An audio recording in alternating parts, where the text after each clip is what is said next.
Hey you guys, it's Lula. It is day 25 of the 28-day challenge. We're really in the home stretch now, aren't we? So today's topic is about anxiety and fear. Because anxiety is a fear-based emotion. It's a fear-based condition.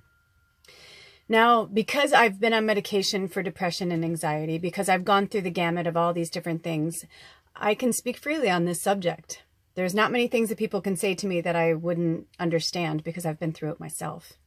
So I'm here to tell you that when I read medical studies that say it's hereditary, that's fucking bullshit. Anxiety is not hereditary. We can all fix ourselves. We can all heal ourselves. We have the power to heal ourselves. I listened to this awesome podcast from Wayne Dyer this morning, an older one.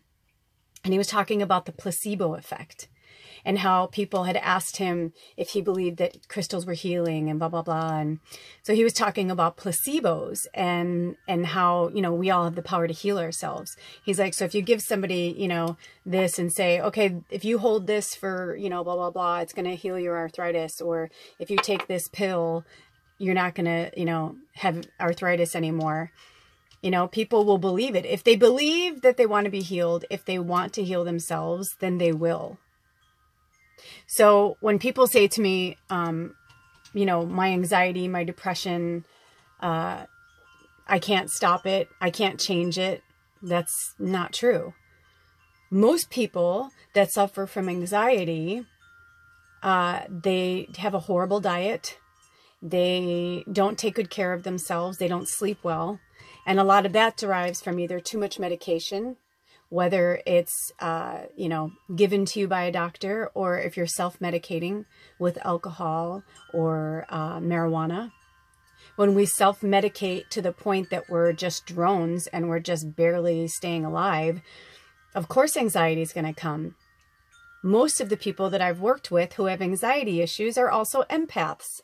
So that makes sense on your physical form. If you're an empath and you're already really sensitive to energy, sounds, everything around you, well, it makes sense that if you're, already feeling this way and then you're taking on the anxieties of others, the pressures of others, then it makes sense that your body is going to feel anxiety.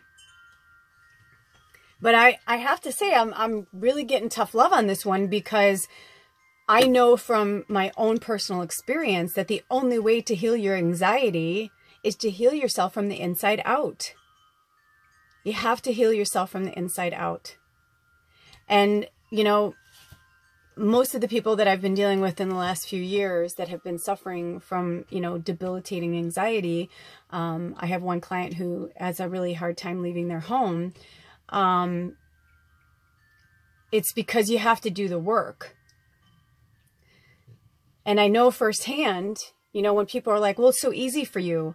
That frustrates me, because I'm like, oh no, this wasn't easy. I didn't come out of a box like this. I wasn't raised by gurus. I have a very, very long history of abuse, neglect, pain, suffering. I mean, I have the gamut of them all. I've also moved several times, which is extremely hard on somebody who suffers from anxiety. But what I found was that I kept running away from it, and I kept running like it was just going to magically stop someday. Like it was just, I didn't have to do any of the work, that it was just going to happen. Well, it doesn't just happen. It takes time. It takes energy, it takes effort, it takes work. And since Dr. Dyer was talking about crystals, I thought I'd bring out a few that help me. This is an apophyllite. It's hard to see from, so I'm going to see how, maybe this angle. There, oh there, you can see that better. See, that's an apophyllite. Now I got this is a nice chunk. I got this on Northwest 23rd. I forget the name of the store, but she sells crystals and jewelry. Really, really great lady. I'm sorry, I can't remember the name of the store. But I got this for $11. People would spend $11 on a bottle of wine, on, a meal. This apophyllite, not only does it help with anxiety, but it's amazing for connecting to our higher selves. So it's a real wonderful divining crystal to work with the spirit world and your third eye, and that kind of stuff. And if you need more information about it, in fact, you know what? I'll tell you how to spell it, because I was thinking that some people are going to be like, how do you spell that? So it's Apophyllite. So if you have pen and paper around you, here's the apophyllite. I'll just read a few things about it. It has a high water content, which makes it a very efficient conductor of energy and a carrier of the Akashic record, the esoteric record of all that has occurred and will occur, including past life information. Its presence in a room enhances the energy, as it is a powerful vibrational transmitter. Apophyllite creates a conscious connection between the physical and spiritual realms. During out-of-body journeys, it keeps a strong connection with the physical body, allowing information to be transmitted from the spiritual realm into the physical. This spiritual stone enhances clear sight, stimulating intuition and enabling the future to be accessed. It is an excellent stone for scrying. Psychologically, the apophyllite promotes introspection into one's own behavior and the correction of imbalances or flaws that are perceived. It abandons pretense and breaks down reserve. This is a stone of truth, bringing recognition of one's true self and allowing that to be shown in the world, to the world. Mentally, apophyllite has a calming effect. It is an effective stress reducer, releasing mental blockages and negative thought patterns. It has the effect of reducing desire at a spiritual level. It imbues universal love into analysis and the decision-making process so that the mind becomes attuned to the spirit. And emotionally, the apophyllite releases suppressed emotions. It overcomes anxieties, all worries and fears, and it calms apprehension and allows uncertainty to be tolerated. Spiritually, this stone calms and grounds the spirit, and it has strong links to the spiritual realm, while at the same time allowing you to feel comfortable within your body. It facilitates journeys out of the body and spiritual vision. With its connection to the Akashic record, it eases journeys into past lives. You know, when I was talking earlier about anxiety being a fear-based emotion, you know, all of us that are struggling and going through this stuff right now, we're all coming by it honestly. We've been talking about this now for a long time, decades, centuries. We have been oppressed. We have been led to believe that we have to live in this fear-based society. So when you think about it, anxiety literally is derived from fear. So once you knock out that fear base in your system, then anxiety, depression, all of these things go away. It's upsetting because we have more depression, anxiety, all these things than we've ever had. And it has been caused by our food, our ancestry, and how we were raised. So like, I'll believe some of what that doctor, I was reading some stuff, and one of the doctors, when he said it was hereditary, I'm like, ancestral maybe? Meaning like, because you're not born with anxiety, you know? To me, that's like, you're a fucking liar. Like, that's just a lie. And somebody, a doctor or a scientist can come to me right now and say, well, it's proven that blah, blah, blah. And I'd be like, I don't care. Because you can heal yourself and you can heal your nervous system. So if for some reason you're born with, you know, I mean, I can't even get into that because I just don't believe it. I don't believe it because I know better.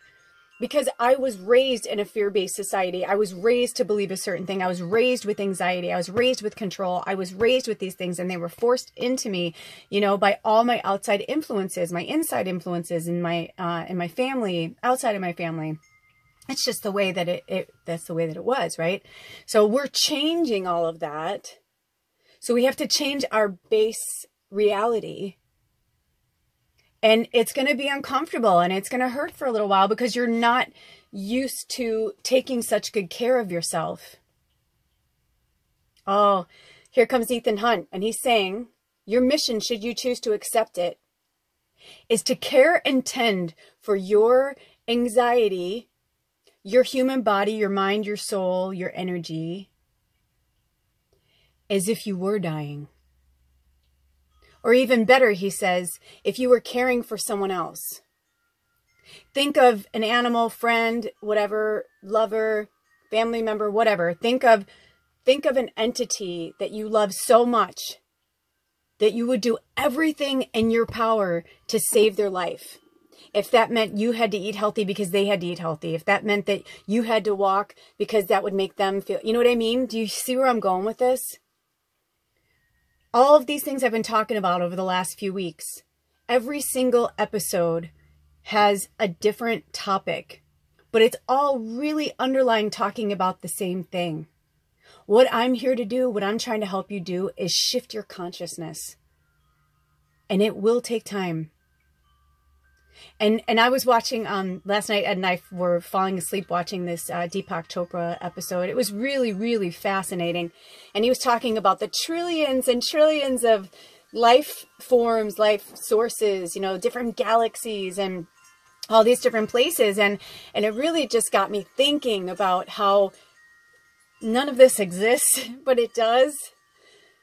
And how closer I'm getting to understanding that consciousness, and how I'm getting a little more agitated dealing with the everyday norm of what I was dealing with and what I see my friends and family still suffering with, this completely man-made affliction and this fear-based controlled society.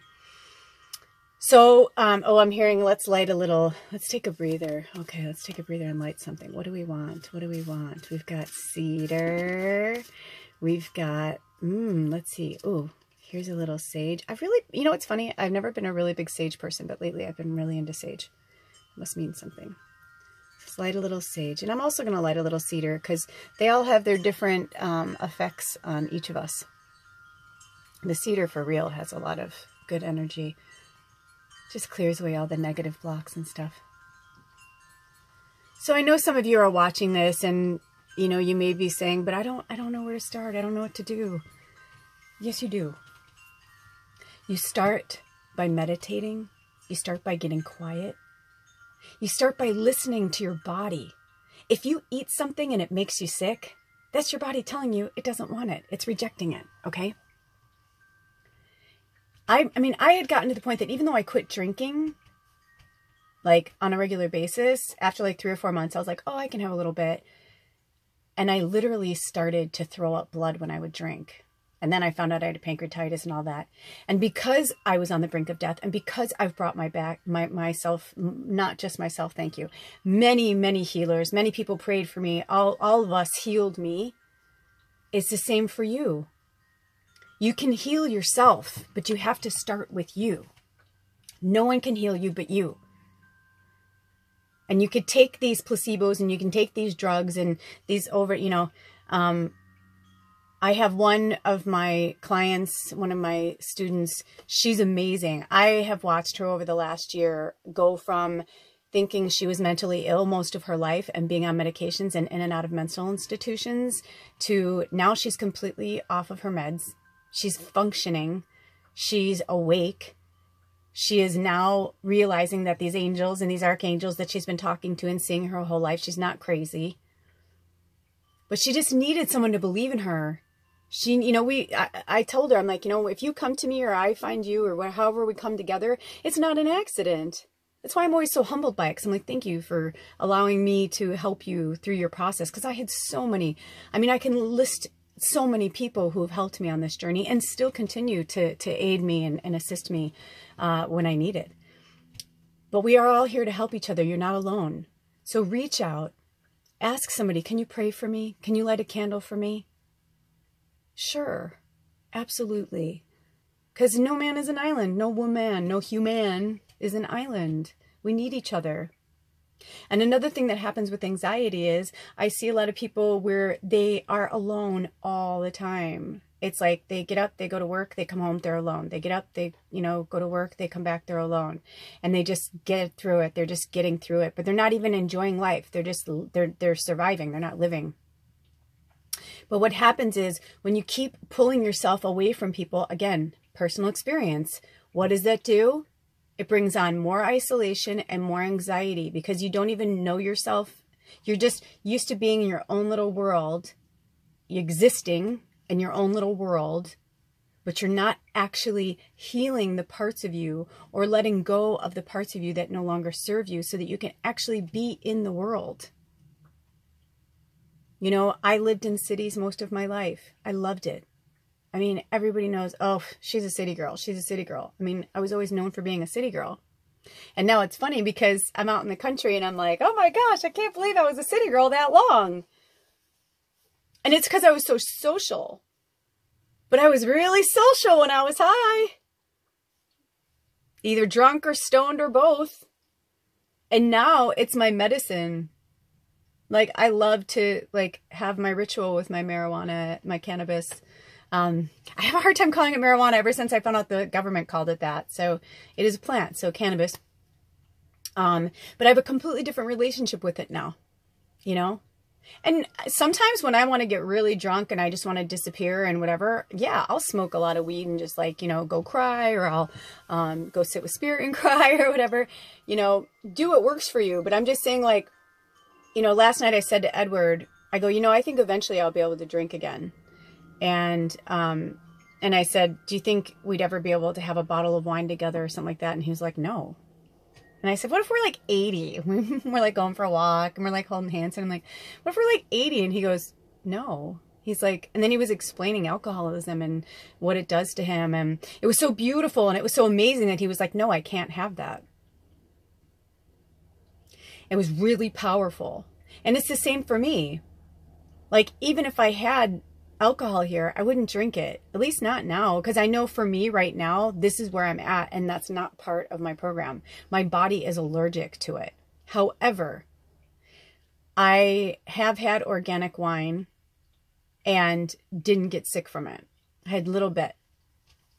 So I'm sure at some point I could, but the pancreatitis was really just a symptom that was like, it was like I had to give myself pancreatitis to make myself stop drinking, to make myself eat better, to make myself, you know, I don't want you to have to go to that extreme. I don't want you to have to get to the point where you make yourself so sick, you know. So use things like, this one's the apophyllite. Use crystals, use stones. Here's pyrite. Pyrite's another really powerful one. You see this pyrite? Now, I got this at Crystal Cove or Cove Crystals in Shelton up here in Washington. I got this piece for $4.50. It's beautiful. It's like a work of art. Now, in Portland, it'd probably be more like 10 bucks, 15. But again, you're investing in yourself. Let's read what the pyrite has to say. Because I found it was imperative that we talked about these crystals and stones today, because I know a lot of you guys, you know, you're not used to... Hold on, let me find pyrite. Pyrite. Pre-night. Where are you, pyrite? You're eluding me. Maybe it's not in here. That's weird. Maybe that's why I didn't put it all. Hold on. Sorry, guys. Pyrite. Holy shit. Maybe it's not in here. Maybe I'm not spelling it right in my head. Anyway. Research it, but pyrite's really good for anxiety, and it has to be in here actually, because when I looked up actually the word anxiety. Is it in one of my things here? Oh, cerussite's another good one. Cerussite.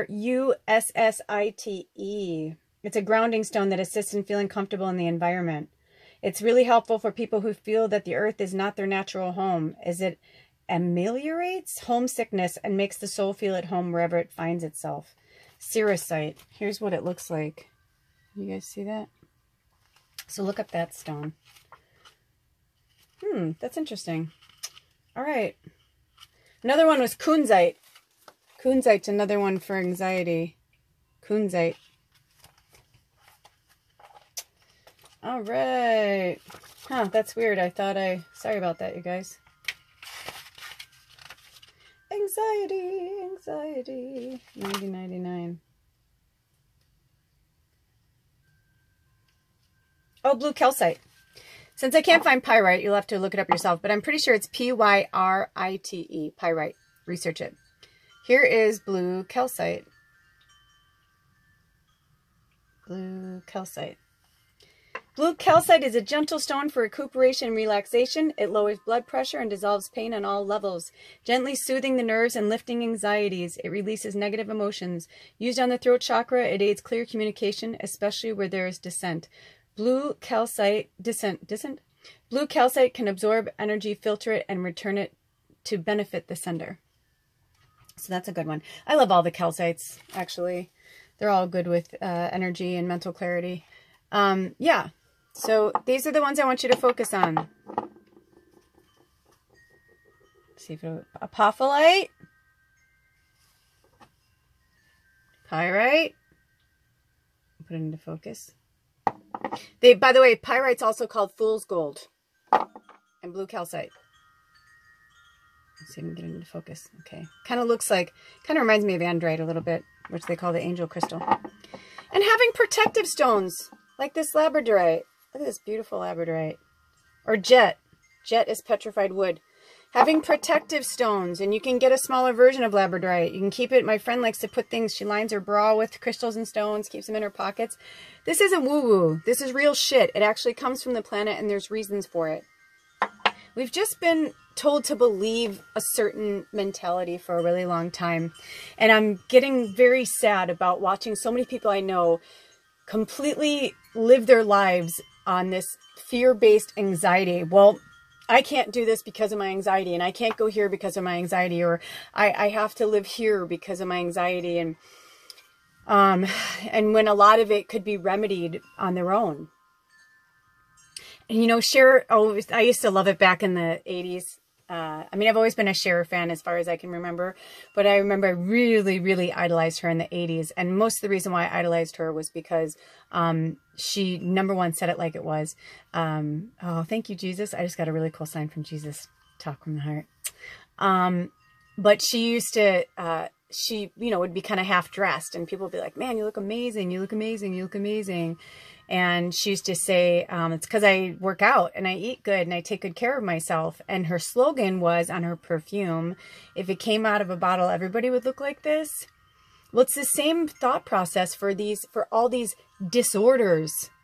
I mean, it's like autism. Don't even get me on that. That's going to be a whole other episode at some point.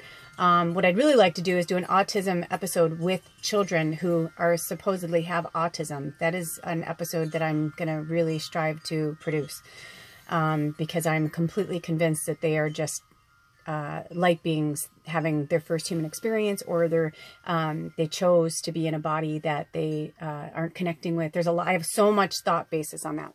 But anyway, getting back to what I was saying. So, you know, what her thought process was, Cher, was that, you know, you have to work at it. So everything you have to work at, but everybody wants this quick fix fucking bullshit.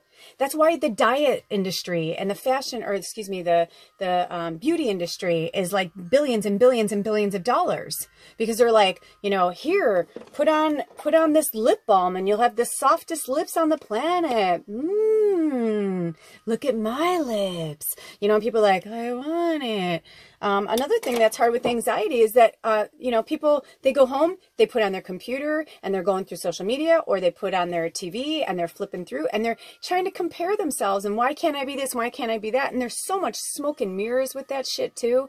Everybody is fucked up on some level, or were, and now they're better. You know what I mean? Like, hardly anybody on this planet lived a perfect, idyllic life where they've had no woes, no problems. I mean, you know, it's interesting. I met this monk years ago in LA when I used to go to the Self-Realization Temple in LA, SRF. And I learned so much about myself and religion and all that. Last night, by the way, I have to sidetrack a little bit, so I hope I go back to that. But last night on that Deepak Chopra episode that we watched, one of the most amazing things he said, which I was like, fuck yeah. He said, I'm just going to say this and it's not going to be popular. Or I don't know how he said it, so I'm paraphrasing, but he said something like, it's not going to be popular. You're not going to like what I have to say about this or whatever. He goes, religion is mythology. And I was like, oh shit, no, he didn't, but he did. And I was like, fuck yeah, because that's exactly what it is. So like when my family or certain people that like rigidly like follow the Bible and all that, hey man, that's cool if it works for you. I like Deepak Chopra, I follow him, but I also know that he's a light being having a human experience, and I'm going to take from it what I will. But just like this is called the Crystal Bible, it's not really a Bible. you know, but she's saying like, because it's with so much, and she's done many volumes now because there's way too many crystals and stones out there. This is a great book, by the way, The Crystal Bible. I highly recommend it. The only thing I don't like is the really small fine print, especially for me who like can't read, or I can read, excuse me, that I need glasses. I like not to admit it, but I do.